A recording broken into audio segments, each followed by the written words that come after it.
Alex Roth had already lived in the house for more than 6 months. He had no idea how he had failed to notice this small door before. Yet there it was in front of him. He came across the door by accident, really, while he was in the process of performing the most mundane of tasks, his laundry. The landlord had been kind enough to replace the washer and dryer just before Alex began renting the house. Alex used the machines regularly and was grateful to have such top-of-the-line equipment. It was a far cry from his previous life of spending long nights in the laundromat, even if he did have to go down into the dingy basement to use these. On the day he discovered the door, he was attempting to screw the cap back onto his detergent bottle when it slipped from his fingers. "Crap!" he blurted out as he watched the cap roll into a small space between the dryer and the concrete wall. He stooped down and put his cheek against the cold wall in an attempt to see the cap, but it was too dark in the crevasse. Even though he couldn't see the cap, he knew that he would inevitably have to pull the dryer away from the wall, since his arm would not fit into the tight space. After a few minutes of struggling with the machine, whose rubber feet did not readily slide against the concrete floor, the dryer was moved as far out as its power cord and vent tube would allow. The cap was there on the floor, but Alex suddenly shifted his interest when he saw the small door. It was a wooden plank door about 3 feet square, hinged on its left side near the corner of the basement walls. On the door's right side was a rusty metal latch with a padlock through it. "What in the world?" Alex mumbled to himself. He carefully worked his way behind the dryer to examine the door closer. He jiggled the padlock. The detergent cap lay unnoticed on the floor. A short-lived dilemma entered Alex's mind. Do I retrieve the cap, push the dryer back and forget about this door? Or do I investigate further? The former was not Alex's style at all, hence the reason the dilemma was short-lived. His only hang-up was that it wasn't his property. He called his landlord.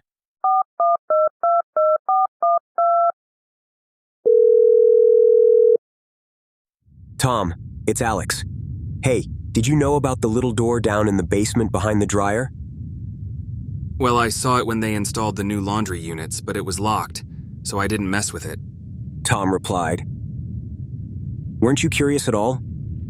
No, not really. I'm pretty sure it's just a small crawl space for storage.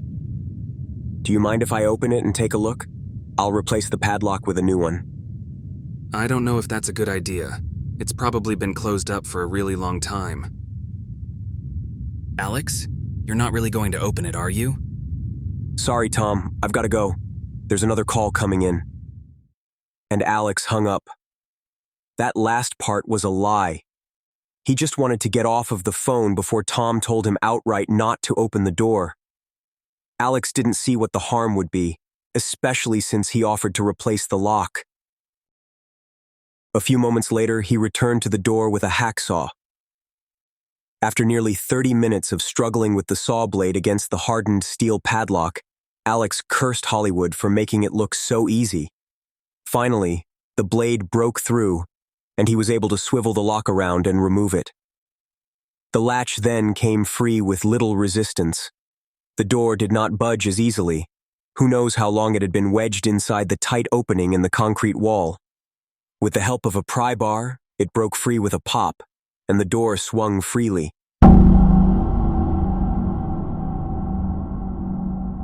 He knelt down next to the opened door.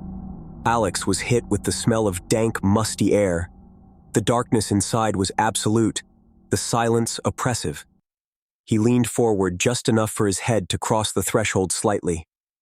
It was impossible to determine the dimensions of the interior without a flashlight, so Alex made another trip to his toolbox to retrieve one.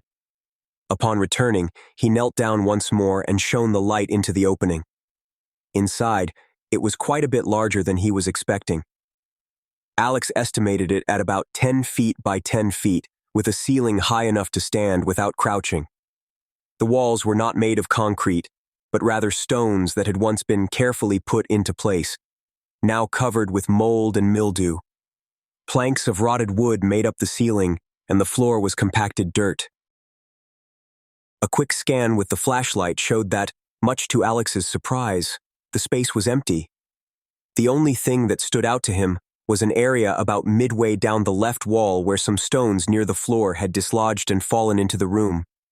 Several small piles of dirt were on the ground next to the stones. Alex's curiosity got the better of him, and he crawled through the doorway for a closer look at the area. It was substantially colder inside the room, and the air was stagnant and stale. Alex made his way over to the loose stones and piles of dirt. Shining the flashlight on them, he saw that a tunnel had been dug where the wall was broken out. He moved closer, stooped down, and shone the light inside. The tunnel was about 2 feet in diameter, but its depth was unknown. Even with the light shining directly into the opening, all that was visible was the cylindrical earth of the side walls tapering off into pitch blackness. Alex was momentarily chilled as his imagination took over. He envisioned some otherworldly creature emerging from the tunnel and attacking him, or a giant tentacle reaching out from the black depths, or a rotting corpse crawling out of the tunnel face down at an alarming speed. He panned the empty room with his flashlight, making sure he was, in fact, still alone. After gathering himself, he got on his hands and knees and looked into the empty tunnel again. Where could this possibly go? Why is it here? These were questions that could only be answered by further exploration. His mind was telling him not to enter the tunnel, but his curiosity was telling him otherwise. Lying on his stomach, Alex used his forearms to inch himself forward in the dirt. The flashlight was in his left hand, and the contrast between light and shadows bounced violently off the tunnel walls with each movement. Just a few feet in, he noticed that the tunnel began to angle slightly upward, as if heading for the surface. Even when he paused to shine the light directly into the center of the tunnel, he still could not see anything but dirt walls, tapering into darkness. The further he went, the more he dreaded eventually having to back his way out. But when he finally reached a dead end in the dirt, that's exactly what he had to do. He was disappointed that the tunnel just ended. No explanation. No purpose. It took him about 10 minutes to wiggle his way out backwards. Just as he reached the tunnel's exit in reverse, he heard someone hastily coming down the basement stairs shouting, Alex! Are you in here, Alex? "Tom, is that you? Why are you—" Before he could finish, the wood-plank door was slammed shut. Alex could hear the sound of a new lock being secured on the latch. Then the dryer was shoved back into place. "Hey, what are you doing?" Alex yelled from inside the small room. He beat his fists on the door. It's too late now, Alex. I told you not to open it. Tom yelled back. Then, as quickly as he came, he was gone, and Alex heard his footsteps as he ascended the basement stairs. Alex continued to scream and beat on the door for several more minutes, but it was of no use. Tom was long gone. The more time Alex spent locked in the secret room, the more he realized that it may be days or, heaven forbid, weeks before anyone came to search for him. And even then, how would they get into his house? Tom had obviously had a master key. If he'd locked the door on his way out, searchers would have to break the windows. Alex wanted to take matters into his own hands, so he decided to go into tunnel and dig for the surface. In just a few minutes, he was wedged in the tunnel on his stomach and forearms, flashlight in hand, facing the wall of dirt at the dead end. Alex's first few attempts at clawing the loose dirt away were slow, as he wasn't sure what to do with the dirt that was breaking free. Once he established an efficient method of conveying dirt past his body in the cramped space, the work progressed at a much faster pace. The more he dug, the more he realized that he was absolutely committed to this escape route. The dirt that he was moving past his body was piling up at his feet, enclosing him completely and preventing him from backing out if he so chose. Realizing that this was essentially the point of no return, he had to decide if he wanted to press onward or attempt to wiggle out now while it was still somewhat manageable. He chose to dig. Alex checked his watch in the flashlight beam. He had been digging, following the upward incline of the tunnel, for just over an hour now, inching his way forward. His fingers ached horribly, the nails worn down to nothing.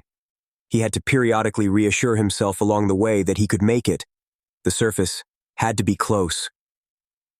Mere moments after he checked his watch, the flashlight batteries began to weaken. The light grew more and more dim over the course of several minutes until finally, it was gone entirely. Pitch blackness. The darkness was smothering. Alex could feel the walls of the tunnel hugging his body tightly. His mind tricked him into thinking that they were closing in even more, trying to squeeze the life out of him. He had to press on. He used the dead flashlight to break away more dirt, saving his fingers from further agony. After a few more minutes of blindly transferring dirt behind him, a chunk about the size of a walnut fell away, leaving Alex's fingertips to survey a small exposed segment of a smooth object of some kind, barely protruding from the earth surrounding it. He worked frantically to uncover more of the object, desperately wishing he had the flashlight to see what it was. Alex continued clearing the area and evaluating it with his fingers until he had cleared away several square inches of it. He could not pry it out of the dirt. It was not a very hard object, but not entirely soft either. Even though the edges were smooth, there was a patterned texture of some kind embedded in its surface. It was then that Alex remembered the button on his wristwatch that would light up its faceplate. He pressed it and held the watch directly in front of the object. There, before Alex, embedded in the dirt, was the bottom of a tennis shoe.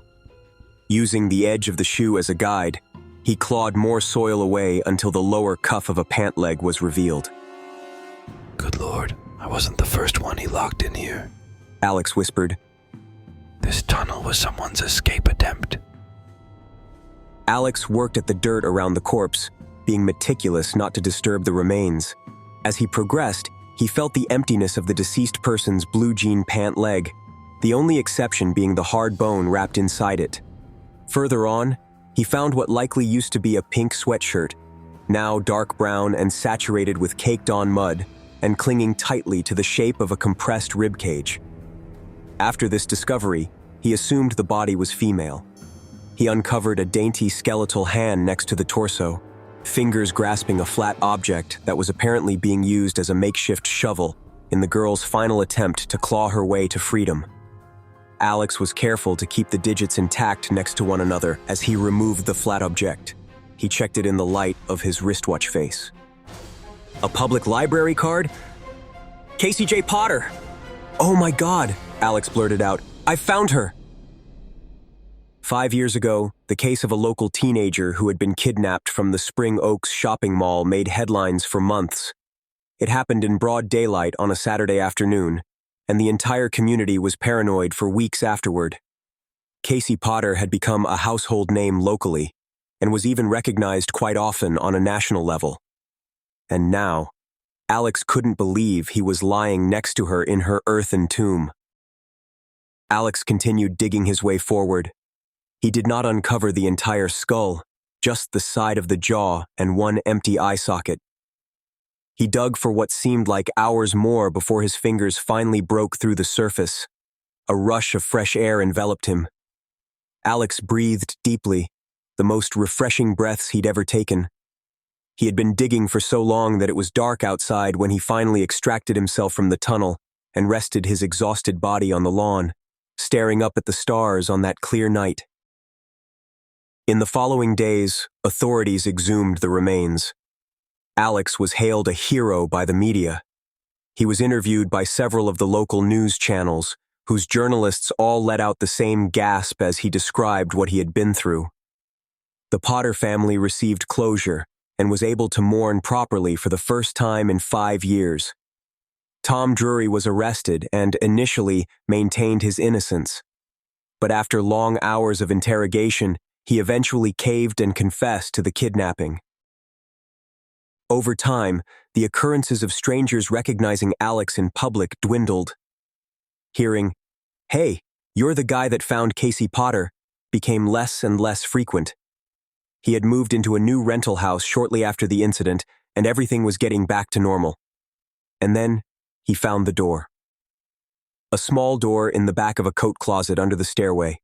He debated with himself at length, but finally opened it with great trepidation.